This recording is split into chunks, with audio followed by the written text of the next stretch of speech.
So by His mercies, we have gathered together from different places. और प्रभु की कृपा से, प्रभु के अनुग्रह से हम अलग अलग जगहों से यहाँ एकत्रित हुए हैं। God, He has been very good to us for all these days. और प्रभु हम हमारे प्रति इतना भला हुआ है इतने दिनों। Especially we are very thankful for the fellowships in Delhi and Greater Noida. और हम खासकर धन्यवादित हैं दिल्ली और ग्रेटर नोएडा में सभाओं के लिए। God has given them such immense grace और to प्रभु ने organize these meetings in such a way. और प्रभु ने उन्हें खास अनुग्रह दी है कि इन मीटिंग को ऑर्गेनाइज करें। So really we are thankful for this, dear brothers. और हम इन प्रिय भाइयों के लिए प्रति बहुत कृतज्ञ हैं। So there are some families from different places in North India where we don't have regular fellowship meetings. और कुछ परिवार हैं यहाँ उत्तर भारत से जहाँ ज़्यादा समय कलीसिया या सभा नहीं हो सकती। So this is a good time so that you can know each other and build fellowship with one another. और ये एक अच्छा समय है ताकि हम एक दूसरे को जान पाएं और एक दूसरे के साथ संगति में बढ़ सकें। So I encourage you all to have knowing each other. तो मैं आप सबको प्रोत्साहन करता हूँ कि आप सब एक दूसरे को जानें। Also we are thankful for our dear brother Abu who has been faithfully overseeing all these years these North India churches and families. और मैं भाई अबू को भी धन्यवादी हूँ कि वो विश्वास योग्य रूप से उत्तर भारत की कलीसिया को अगुवाई कर रहे हैं। Our theme for this conference is living a life that's pleasing to God. इस सम्मेलन का विषय ये है कि परमेश्वर को प्रसन्न जीवन जीना। So this is what Paul says, our only ambition is to please God. और पौलुस यही कहता है कि हमारा जीवन का मकसद यही होना चाहिए कि हम प्रभु को प्रसन्न करें। So that was the only ambition Jesus also had और when he was on the earth. और यीशु मसीह का भी यही मकसद था जब वो इस पृथ्वी पर जीवित थे। So let it be the time of open heaven these 3 days. और इन 3 दिनों में स्वर्ग खोलने का समय हो, so that we may know his heart. How can we please God in the coming days? ताकि हम उनका हृदय जाने कि हम परमेश्वर को कैसे भावे या कैसे प्रसन्न करें इन 3 दिनों में हम जाने। Where we read in the word of God, Jesus, he never pleased himself. जैसे हम वचन में पढ़ते हैं कि यीशु ने कभी अपने आप को प्रसन्न नहीं किया। In Jesus' life, pleasing God, pleasing his Father was the only ambition, no other ambition in his life. यीशु मसीह के जीवन में उनका मकसद यही था कि पिता परमेश्वर को प्रसन्न करें। Okay, just I want to begin this conference with this verse, Psalm 41, verse 11. और इस सम्मेलन का शुरुआत मैं इस वचन से शुरू करना चाहूँगा। How can I know that God is pleased with me? वो है भजन संहिता का 41वां अध्याय उसका 11वां वचन। That's a verse from Old Covenant written by King David. और इसमें एक प्रश्न है कि मैं कैसे जान पाऊंगा कि मेरा जीवन परमेश्वर को प्रसन्न करता है। ये एक पुरानी वाचा का वचन है जो दाऊद ने लिखा है। Psalm 41. Bhajan Samhita 41। Let me read this verse first. Verse 11. 11वां वचन। By this I know that you are pleased with me because my enemy does not shout in triumph over me. और अंग्रेजी में ऐसे लिखा है, इससे मैंने जान लिया कि तू मुझसे प्रसन्न है। क्यों? क्योंकि मेरा शत्रु जो मुझ पर जयवंत नहीं हो पाता। Yes, that's a very important verse. हाँ, ये बहुत महत्वपूर्ण वचन है। So how can we know that God is pleased with me? तो हम कैसे जान सकते हैं कि परमेश्वर हमसे प्रसन्न है कि नहीं? What David says? दाऊद यहाँ क्या कहता है? Lord, I know that you are pleased with me because my enemy, he mentioned his earthly enemies. और यहाँ दाऊद कह रहा है कि प्रभु मैं ये जानता हूँ कि तू मेरे से प्रसन्न है। क्यों? क्योंकि मेरे शत्रु, यहाँ पे वो उसके शारीरिक इस पृथ्वी पर शत्रु के बारे में बात कर रहा है। Yes, when my enemy doesn't triumph over me, then I can know that you are pleased with me. जब मेरा शत्रु मुझ पर जयवंत नहीं होता तब मैं जान पाऊंगा कि तुम मुझसे प्रसन्न हो कि नहीं। See the verse in 9 also. और ये 9वां वचन में भी ऐसे ही लिखा है। So actually, whom did he mention that enemy? और वो इस शत्रु के बारे में उसने कैसे विशेषता की? So this is referred to his close friend Agithophel.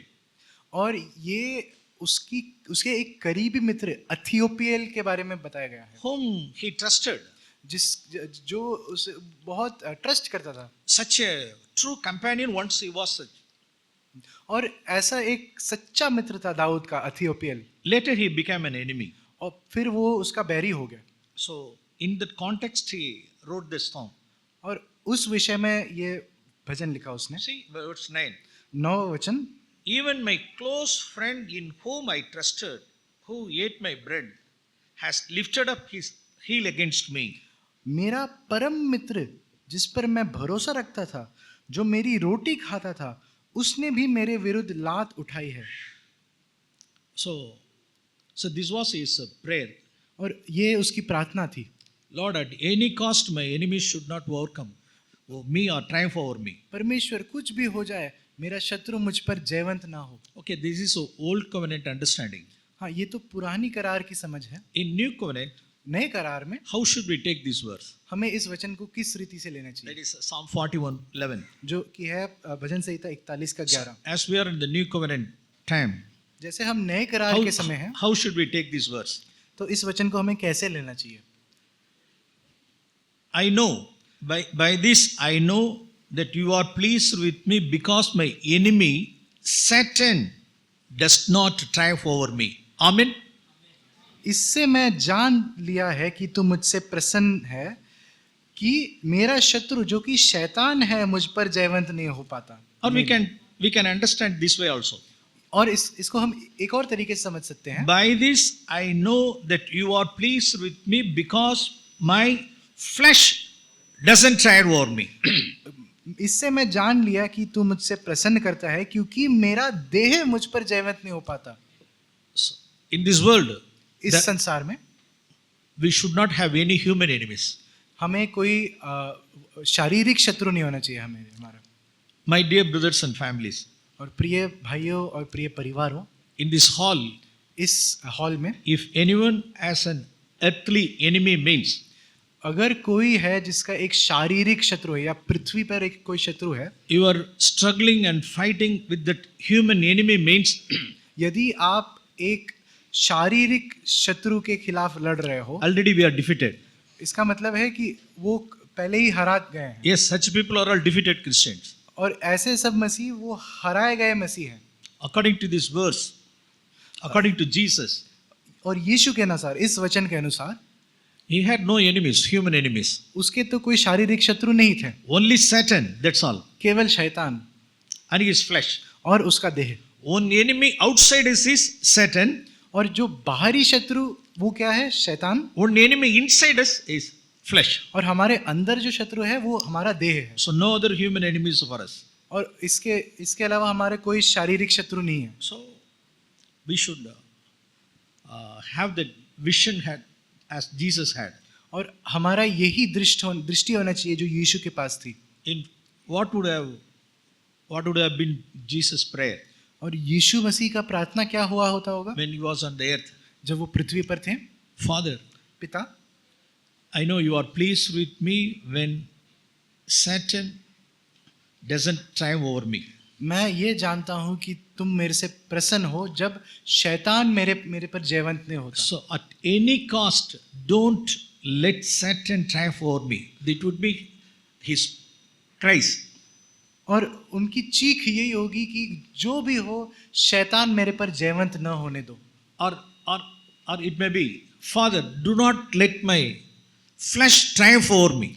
या ऐसा हो सकता है कि पिता मेरा देह मुझ पर जयवंत न हो। Yes, this should be his praise. This would have been his prayer all these years. हाँ, यही उनकी प्रार्थना हुई होगी इन सारे वर्षों में। Let Annas or Caiaphas or Herod or Pilate or Jews or Pharisees or his own brothers or Judas Let them triumph over me. और हाँ, That's not the matter to Jesus. और यीशु को ये कभी फर्क नहीं पड़ा कि आनास, कायाफास, यहूदा इस्करियोती, पिलातुस उन पर जयवंत प्राप्त किए, Yeah, even Pharisees, और फरीसियों भी, even Nazareth, his own brothers. और जो उनके खुद सगे भाइयों थे नजरेत में। Father, let them triumph over me. That's not the matter to me.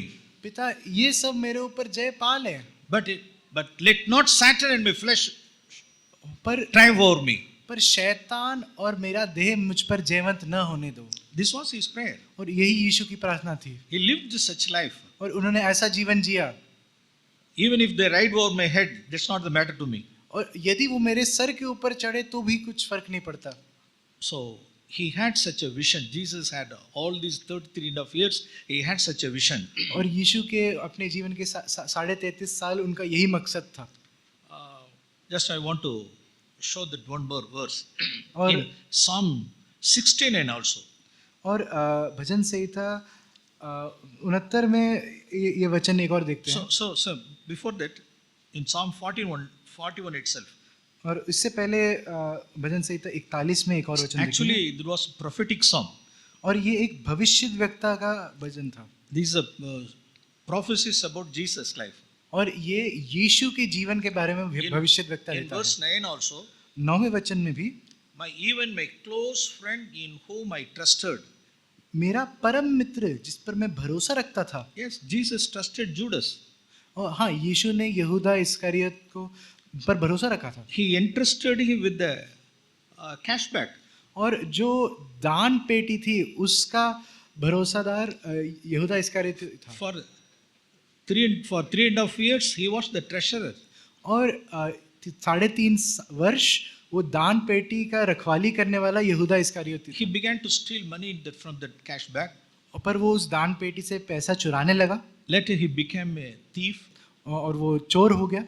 Even he was influenced by devil also. और शैतान पर भी, शैतान का असर भी उस पर पड़ा, Even he became the traitor also. और वो द्रोही भी हो गया। So, what was his attitude to him?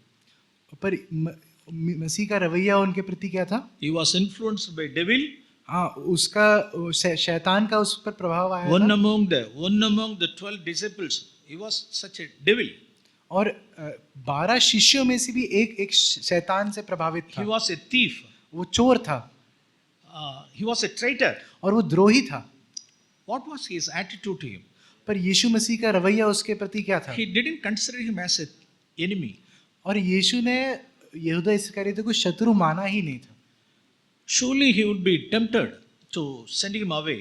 और हाँ, यीशु मसीह को ये परीक्षा आई होगी कि इसको इन शिष्यों में से बाहर भेज दो। Jesus would have asked his father, और यीशु मसीह ने पिता से पूछा होगा, Father, he is a thief. What should I do? पिता ये चोर है, क्या करना चाहिए? Should I remove him? क्या मैं इसे हटा दूं? So, Lord, you please, because I don't want this thief with me. He is stealing the money. प्रभु, मैं ये नहीं चाहता कि ये चोर मेरे साथ रहे, ये दान पेटी से पैसा चोरी कर रहा है, कि आप बताइए क्या करूं मैं? But Father did not instruct him to send him away. पर पिता ने ये आज्ञा न दी कि उसे बाहर भेज दे। You endure in love. और प्रेम में इसे सह लो। He was led by the Holy Spirit to love him until the end. और यीशु मसीह को पवित्र आत्मा ने अगुवाई किया कि अंत तक यहूदा इस्करियोती से प्रेम करें।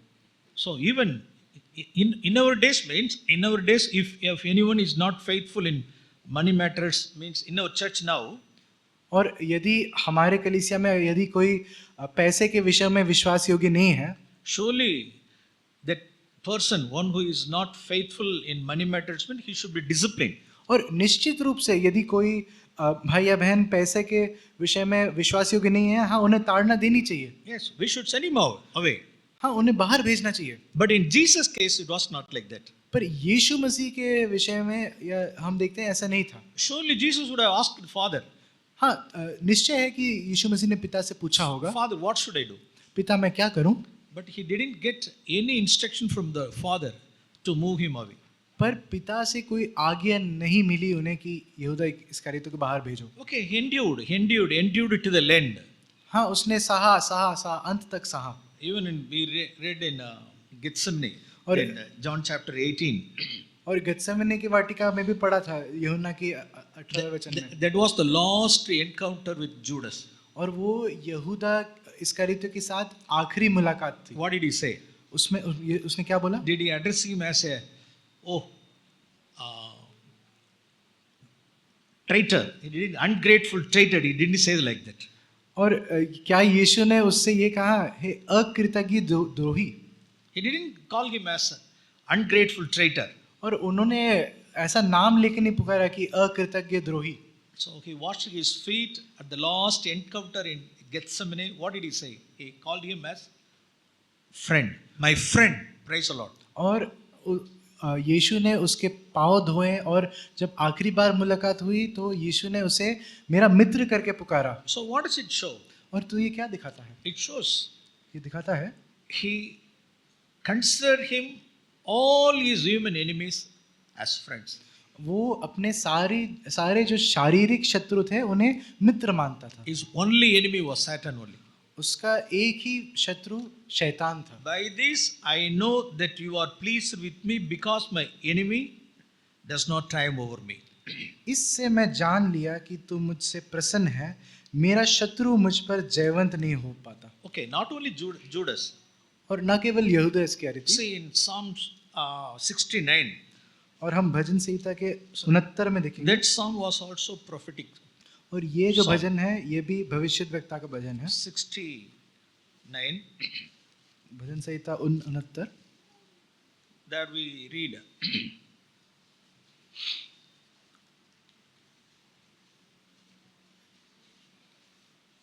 Verse 4. और चौथा वचन हम पढ़ेंगे। Those who hate me without a cause are more than the hairs of my head. Oh God. जो अकारण मेरे बैरी हैं वह गिनती में मेरे सिर के बालों से अधिक है। So most of his life, it was Nazareth life. और उनके जीवन के ज्यादातर जो साल हैं वो नजरेत में बिताए थे यीशु ने। So how many enemies Jesus had? तो यीशु के कितने बैरी थे उस समय? More than the hairs of my head. उनके सिर पे जो बालों की गिनती से अधिक। They hated him without a cause. वो अकारण उसका बैर रखते थे। But he did not consider them as enemies also. पर उन्होंने उनको शत्रु नहीं माना। In verse 7 we read. और 7वें वचन में हम ये पढ़ते हैं। So this is about his own brothers. और ये अपने सगे भाइयों के बारे में बताता है। Because for your sake I have borne reproach, dishonor has covered my face. और तेरे ही कारण मेरी निंदा हुई है और मेरा मुंह लज्जा से ढपा है। I have become stranger from my brothers and an alien to my mother's sons. और 8वां वचन भी, मैं अपने भाइयों के सामने अजनबी हुआ और अपने सगे भाइयों की दृष्टि में मैं परदेशी ठहरा हूँ। Yes, such a long life in Nazareth, 30 years. हाँ, ये 30 वर्ष की लंबी जीवन नसरत में। His own brothers, his mother's sons, considered him as a stranger and alien. उनके सगे भाई, उनके माता के पुत्रों ने उसे अजनबी जाना। They mocked him, they ridiculed him, they insulted him, they rejected him. उन्होंने उसकी निंदा की, उसका मजाक उड़ाया। But most of the time they rode over him also. और ज्यादातर समय वो उसको कुचल कर भी जाते थे। So he endured in love. पर वो प्रेम में उनकी सहा। He didn't consider them as enemies. और उन्होंने उनको शत्रु नहीं माना। That's why he could say in Matthew chapter 10 verse 36, I think, he says, men's enemies will be members of that household. और इसलिए वो मत्ती के 10वें अध्याय के 36 में कहता है कि एक मनुष्य के शत्रु अपने घर वाले ही होंगे। How could he tell this verse? और वो इस वचन कैसे बता सकता है? From his own life. क्योंकि उन्होंने इसको अनुभव किया था। From his own Nazareth life. उनके नजरत के जीवन में उन्होंने अनुभव किया था इसका। So men's enemies will be the house members of their household. एक मनुष्य के शत्रु उसके घराने के होंगे। So that was his life.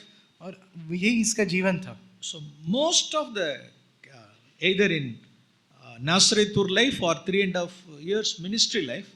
हालांकि नजरत की जीवन हो या 3.5 वर्ष उनकी सेविकाई की जीवन हो। So he endured hostility.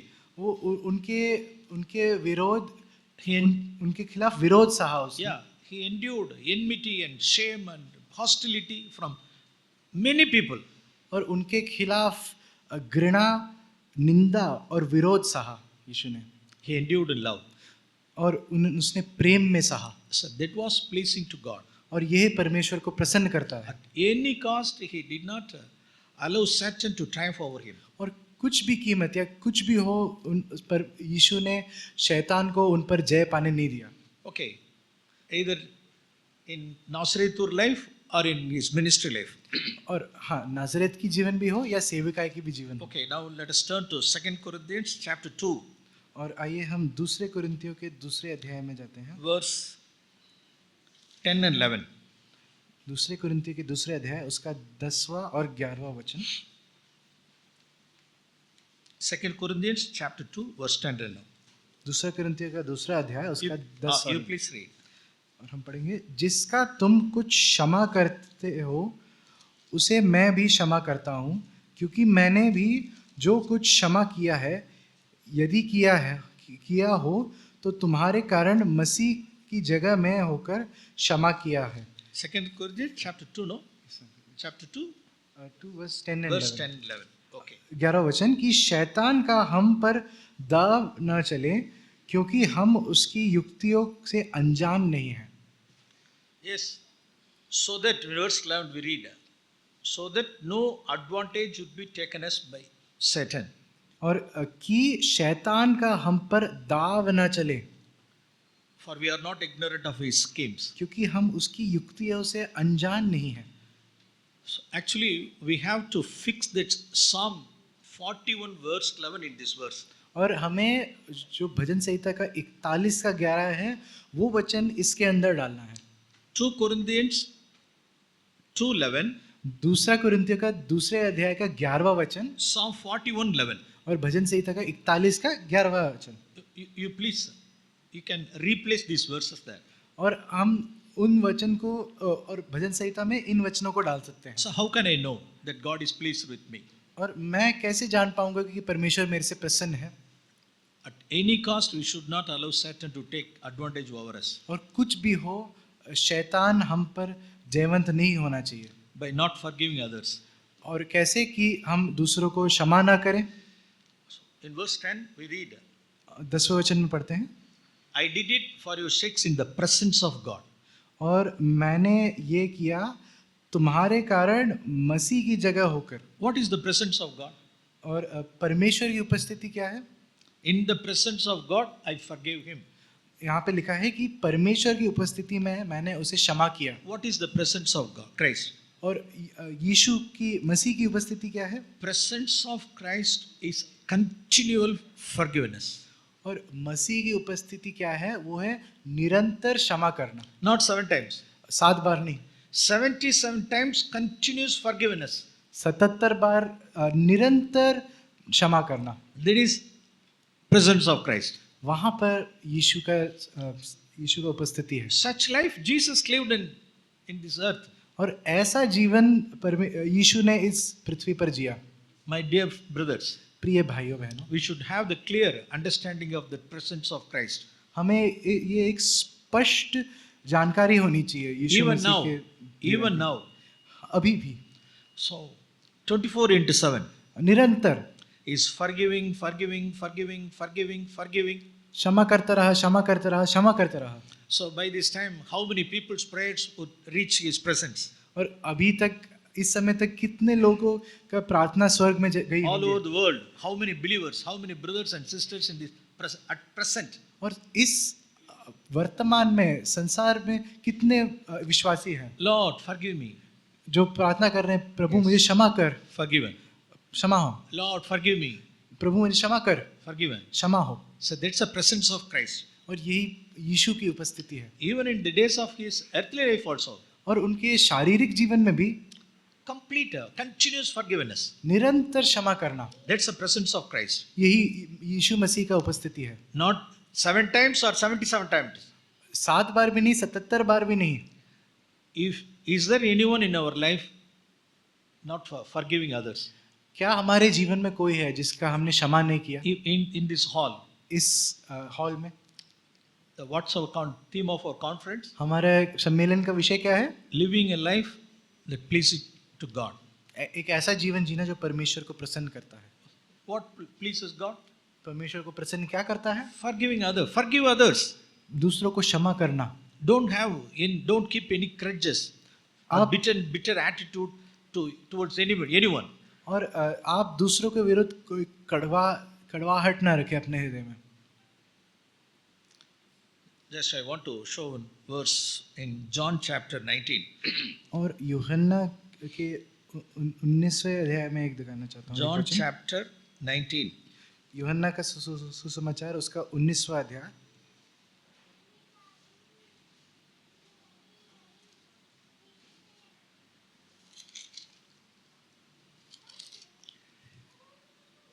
Verse 34 we read. और हम 34वें वचन में ये पढ़ते हैं। One of the soldiers pierced his side with a spear, and immediately blood and water came out. परंतु सैनिकों में से एक ने बर्छे से उसका पजर बेधा और उसमें से तुरंत लहू और पानी निकला। Jesus had already given his life and died. और यीशु ने अपना जान दिया और वो मर चुके थे। Already died. हाँ, मर चुके थे। In order to confirm his death, one soldier came. और ये देखने के लिए कि ये सचमुच मर गया तो एक सैनिक आया। To confirm whether he is dead or not, he pierced his spear in his side. और ये बात निश्चित करने के लिए कि ये मरा है कि नहीं, उसने यीशु मसीह के पंजर बेधा। What we read here? और हमने क्या यहाँ क्या पढ़े? Immediately blood and water came out. तुरंत लहू और पानी निकला। So no more blood left in their body. इसका मतलब उनकी देह में और खून नहीं बचा। Almost every blood, everything was came out. और उनके देह में जो सारा लहू था वो निकल गया। Praise the Lord. प्रभु की स्तुति हो। That is forgiveness. वो क्षमा है। Immediately forgiveness. We want to read like this. One of the soldiers pierced his side with a spear, and immediately forgiveness came out. और हम इसे ऐसे पढ़ेंगे, परंतु सैनिकों में से एक ने बर्छे से उसका पंजर बेधा तो तुरंत यीशु ने क्षमा किया। Once I have heard about or precious, rich, fragrant wood that's called agar wood. और मैंने एक बहुमूल्य और एक बहुत अच्छी जो लकड़ी है उसका मैं सुना, उसका नाम है It's a fragrant agar wood. अगर वुड नाम का है। Such a very rare and richly precious, fragrant wood. और ये एक बहुत कीमती, बहुत बहुमूल्य लकड़ी है। What people do, सुगंधित। हाँ, तो ये लोग क्या करेंगे? when it is pierced with a heated iron rod, तो जब उसे एक गरम छुरा से उसे छूर दिया जाता है, people would, it would produce some kind of resin in order to protect itself. और उसमें से एक रस निकलता है जो उसे वो सुरक्षा करने के लिए निकलता है। Yes, it kind of resin, एक substance, हाँ, resin एक substance. एक गाढ़ा सा रस, Yes, why means in order to protect itself. ताकि वो अपने आप को सुरक्षित करे। Over time, और कुछ समय बाद that resin would become a fragrant substance. और वो जो रस है वो एक सुगंधित चीज बन जाता है। From that fragrant resistance, they would make some kind of perfumes. और उस जो सुगंधित जो रस है उससे वो इत्र बनाते हैं। You can see when you can see something from internet also. और आप- Agarwood, that origin of that story. और आप ये अगलवुड नाम की लकड़ी को आप इंटरनेट पे भी खोज सकते हैं। Even in India, some northeast India or some Assam parts, they have such agarwood trees. और नॉर्थ ईस्ट भारत में भी असम की जगह में ये अगरवुड की पेड़ है होती है. That is, when it is pierced or when it is wounded, some sort of fragrant substance would come out. जब उसे छेदा जाता है तो एक सुगंधित रस निकल आता है.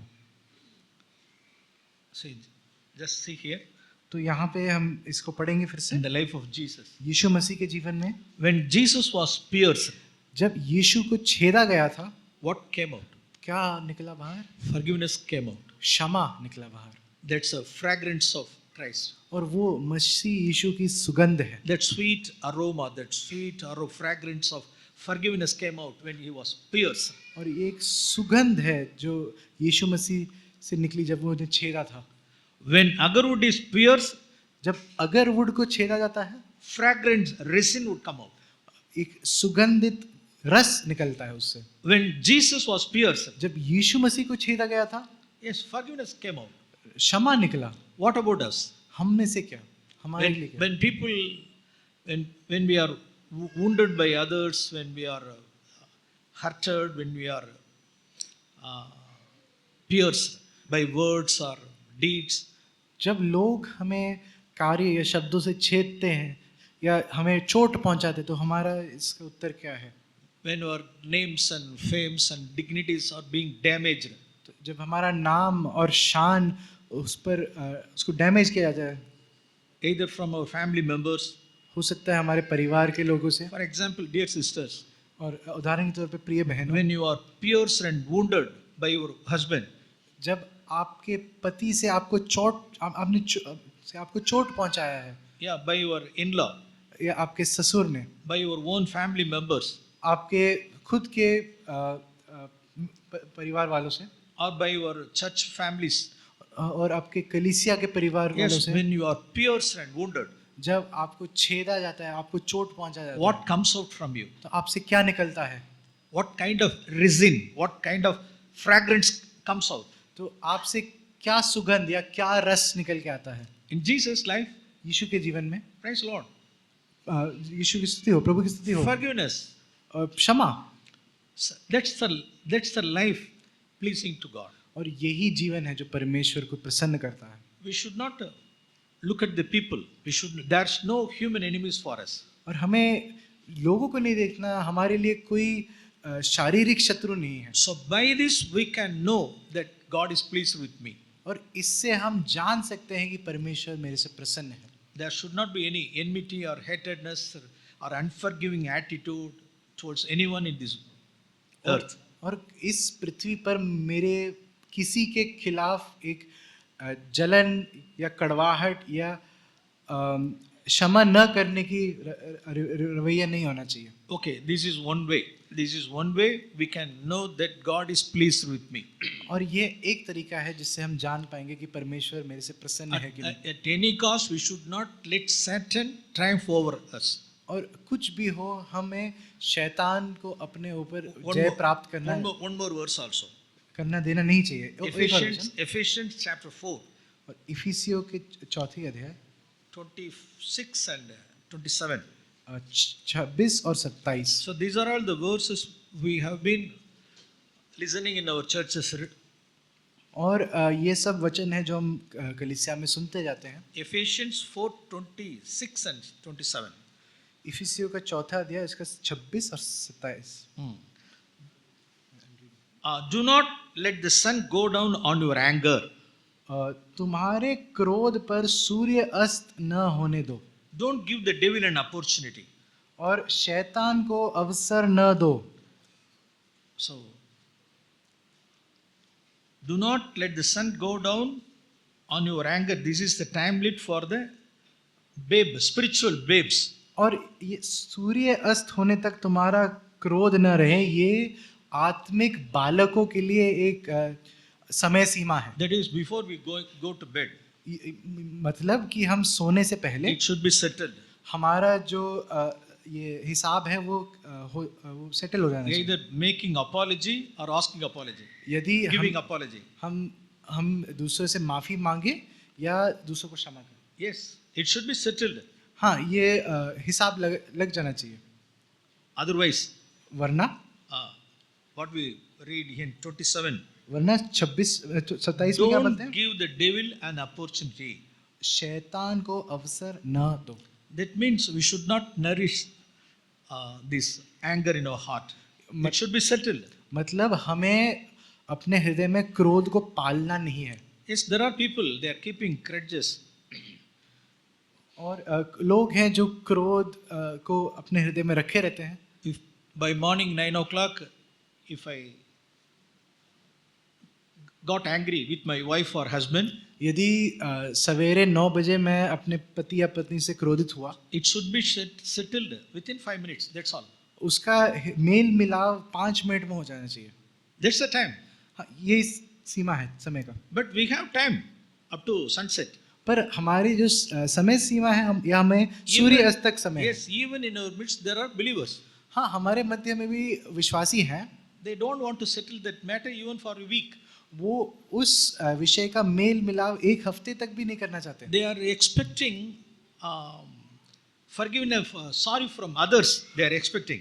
वो दूसरों से क्षमा मांगने की अपेक्षा कर रहे हैं पहले. So first let her come and ask sorry. हाँ, पहले उन्हें आने दो और मेरे से माफी मांगो. Let my husband first come. मेरे पति पहले आए. Let my wife first come. मेरी पत्नी पहले आए. Then I would ask forgive or sorry. फिर मैं क्षमा दूंगा या माफी मांगूंगा. So by these things we are giving place for devil to enter into home.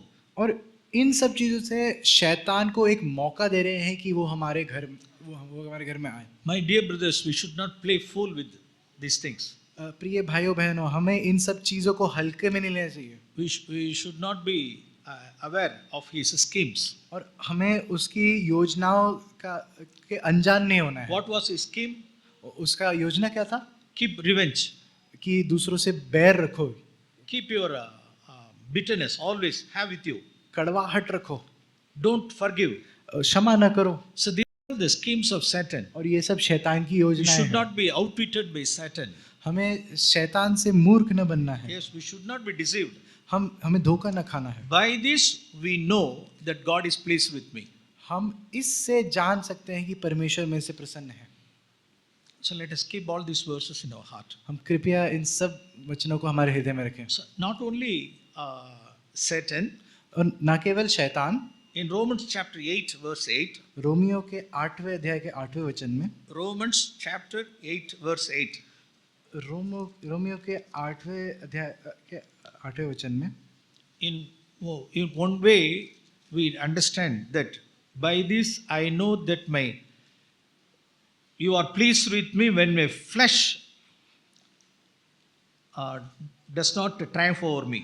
और एक तरह से तो हम जानते हैं कि परमेश्वर मेरे से प्रसन्न है जब मेरा देह मुझ पर जयवंत नहीं In होता. Romans 8:8 we read like this. Romeo के 8 के 8 में ऐसे पढ़ते हैं, Those who are in the flesh cannot please God.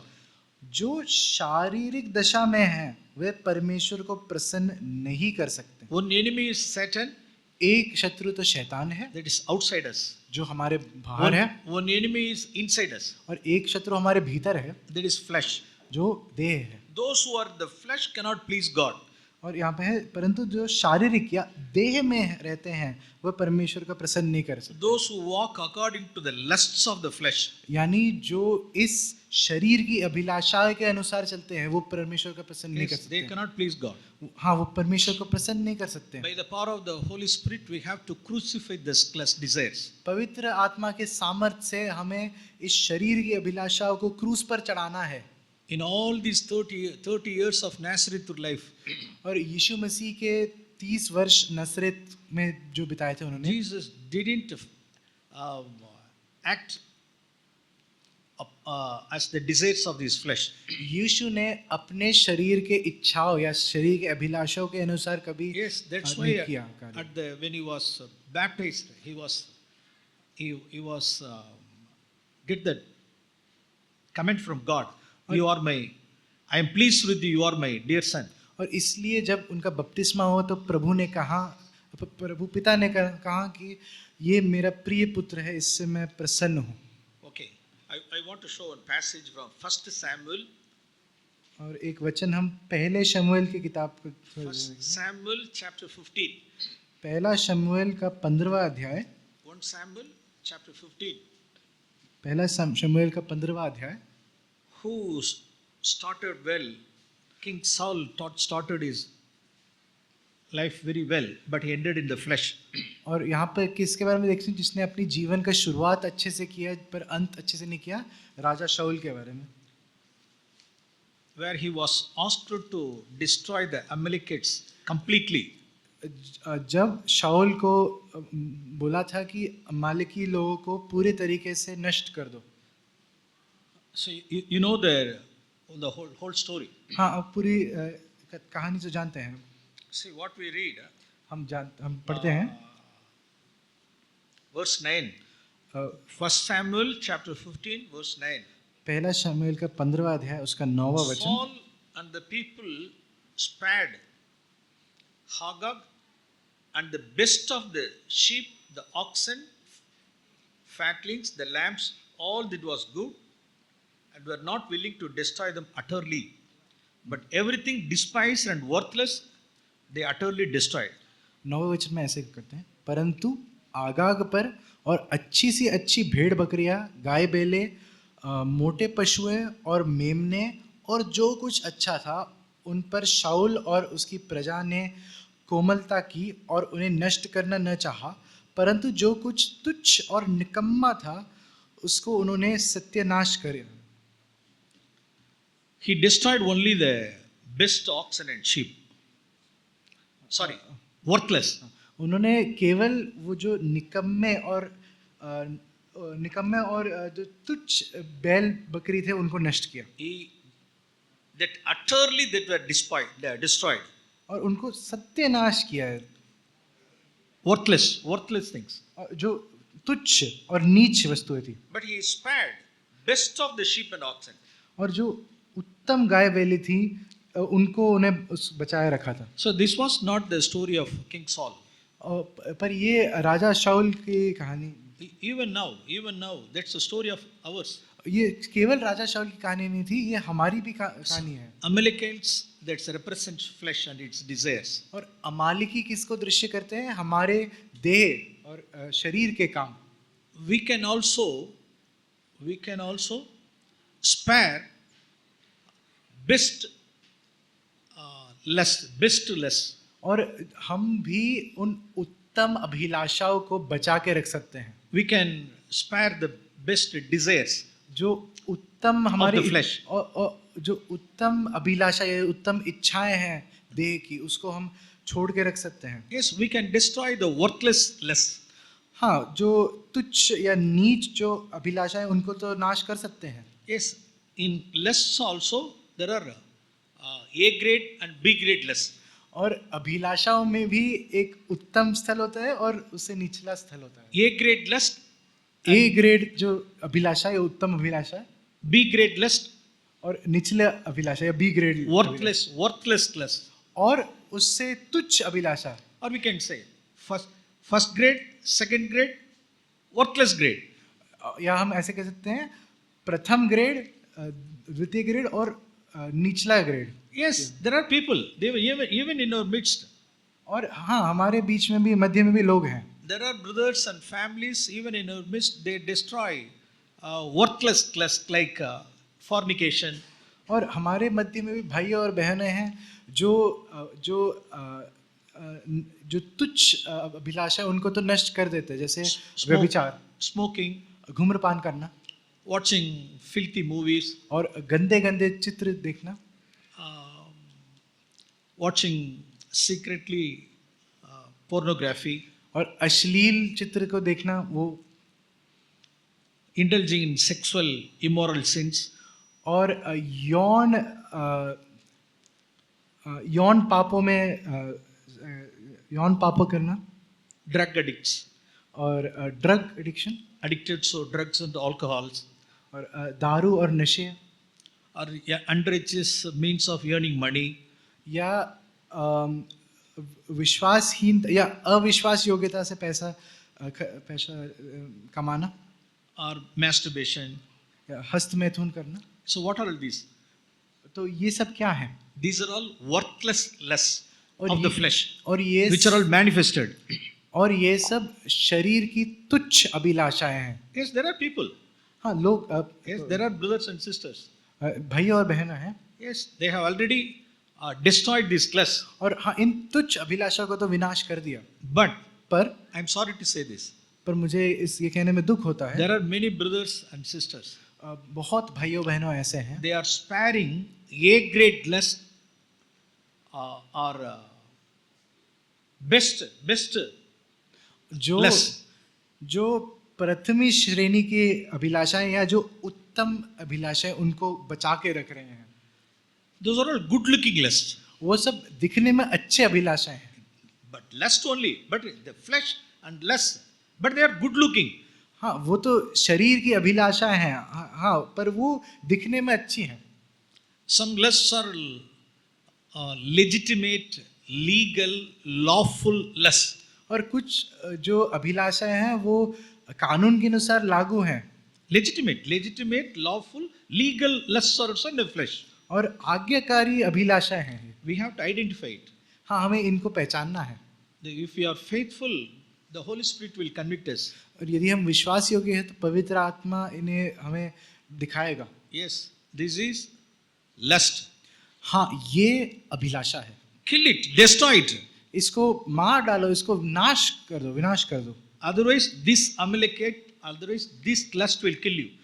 वरना ये अमालकी, ये अभिलाषा तुमको मार डालेगी. Don't spare it. इसको बचाओ मत, इसको छोड़ मत दो. So Romans 8, what we read? Romeo के 8 में हमने क्या पढ़ा था? Those who walk according to the lust, the desires of the flesh, they won't please God. जो शरीर की अभिलाषाओं के अनुसार चलते हैं वो परमेश्वर को प्रसन्न न करे पाएंगे. Yes, I want to give you an example from my own life. मैं अपने जीवन से आपको एक उदाहरण देना चाहता हूँ. This is what the Holy Spirit taught me. पवित्र आत्मा ने मुझे ये सीख सिखाया. This is legitimate, lawful, legal lust. Kill it. ये आज्ञाकारी कानून के अनुसार एक अभिलाषा है, इसको मार डालो. Once in my local town where I live in Tirukatpalli, और एक बार जब मैं जहाँ मैं रहता हूँ तिरुकाटपल्ली में, a land adjacent to my house where I live came for sale. मेरे घर के बगल में एक जमीन वो बिक्री में आया. So that is very adjacent to me, next to my house. वो मेरे घर के बिल्कुल बगल में था. That plot came for sale. और वो जो जमीन था वो बिक्री में आया. Actually, we were in need of that land also. और हाँ, हमें उस जमीन की जरूरत तो थी. We wanted it and we planned to buy it also. हम उसको उस जमीन को चाहते तो थे और हम उसको खरीदने की तैयारी में भी कर रहे थे. But I did not have enough money. पर मेरे पास पैसे नहीं थे काफी. There was some shortage of money. मुझे पैसों की कमी थी थोड़ी. In all these my family life, married life, और we have been following this conviction that's not getting into loan or debt. और मेरे पूरी पारिवारिक जीवन में हमने इस बात का पालन किया है कि कभी कर्ज में न पड़ना. Yes, we wanted to buy it. हाँ, हम उस जमीन को खरीदना तो चाहते थे. It is very next to the adjacent to our house. वो हमारे घर के बिल्कुल बगल में है. We are in need of it. हाँ, और वो हमको जरूरत थी. वो That's a desire, that's a lust. हाँ, ये एक legitimate lust. ये एक चाहत है, ये एक अभिलाषा है. और पर ये कानूनी है. Yeah, I had money also. हाँ, मेरे पास पैसे तो थे. But there was some shortage. पर थोड़े कम थे. So out of my 4 sons at the time, 2 of them got married. और मेरे 4 पुत्रों में से उस समय 2 की शादी हो रखी थी. Third one was also a earning member. और उस समय जो He was working and he was earning. तीसरा पुत्र था वो भी रोजगार कर रहा था और कमाई कर रहा था. Fourth one was studying. और जो चौथा पुत्र था वो पढ़ाई कर रहा था. So what the third son's earning, okay, we may get from him. और जो तीसरे पुत्र की कमाई से हम ले सकते थे। But the other two sons got married and they are living separately. पर पहले जो जो दो पुत्र थे वो उनकी विवाह हो रखी थी और वो So, अलग रह रहे थे। in my shortage, और मेरी कमी में so we had a con call with ourselves. और मेरे परिवार के हमने एक कॉन्फ्रेंस कॉल किया था So, हमारे बीच में, I shared with my sons, और मैंने ये बांटा मेरे बेटों all के my साथ, 3 sons. तीनों बेटों से। So that plot is the nearby adjacent land is coming for sale. और जो घर के बगल में जो जमीन है वो बिक्री में आ रहा है So I am in need of money. और मुझे पैसे की जरूरत है। Yes, I have not enough money. मुझे इतना पैसा नहीं है, या There was some shortage. कुछ कमी है। Is there any possibility to help dad? क्या आप अपने पिता की मदद कर सकते हैं? For the first time पहली बार, in my whole life, that was the first time I asked to my sons. और मैंने अपने पूरे जीवन में पहली बार ऐसे अपने पुत्र से That पूछा। was lawful for me. हाँ, वो मेरे लिए आज्ञाकारी या कानूनी था। Actually, at the time they had no money. हाँ हाँ, उस समय In, उनके in pass their hand, that they had no money. उनके पास उस समय पैसा नहीं था But उनके they, हाथों में। but what they told me, पर उन्होंने क्या बोला मेरे को? Daddy, if you want to buy it, okay, you can go ahead, but we can give money by taking some loan from my companies. और हाँ पिता, अगर आपको वो जमीन खरीदना है आप खरीदिए, पर पैसा देने के लिए हमें अपनी कंपनियों से लोन लेना पड़ेगा। So that's what they said. That's all. हाँ, उन्होंने बस यही बांटा। That night, the Holy Spirit convicted me. उस रात पवित्र आत्मा ने मुझे ये बताया, Kill that Amalekite. उस अमालेकी को मार डाल। So this is a great lust. ये प्रथमी श्रेणी वाली अभिलाषा है। But what my reasoning says, पर मेरा समझ क्या कहता है? so we are not getting money from outsiders. हाँ, हम किसी बाहरी व्यक्ति से तो पैसा नहीं ले रहे हैं। You are asking from your own sons. तुम अपने बेटे से ही तो पैसा मांग रहे हो। Okay, it's right.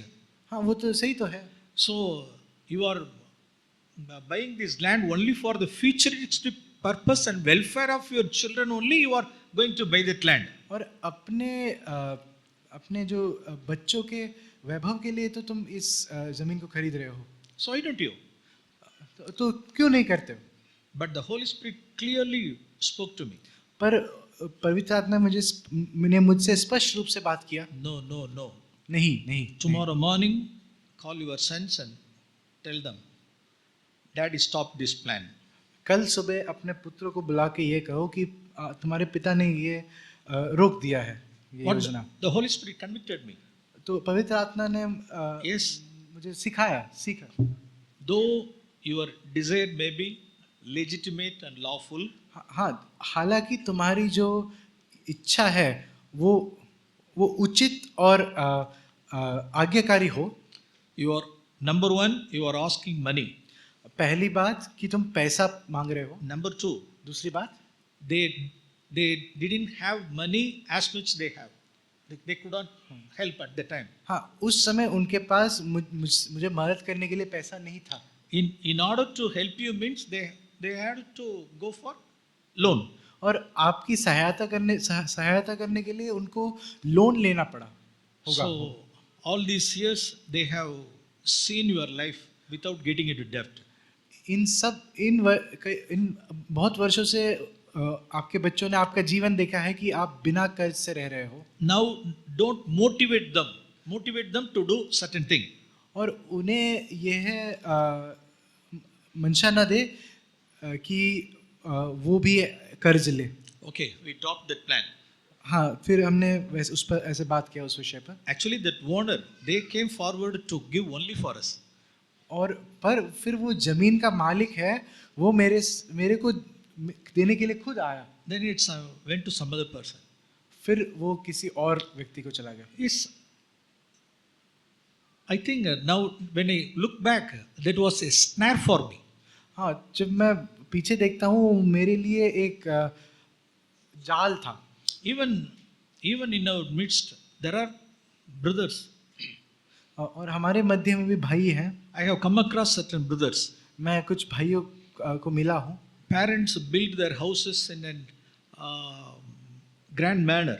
और माता पिता जो अपना घर बड़ा चढ़ाकर बनाते हैं, बड़ा घर बनाते हैं अपने लिए। Because of that building, their sons still they are paying their loans.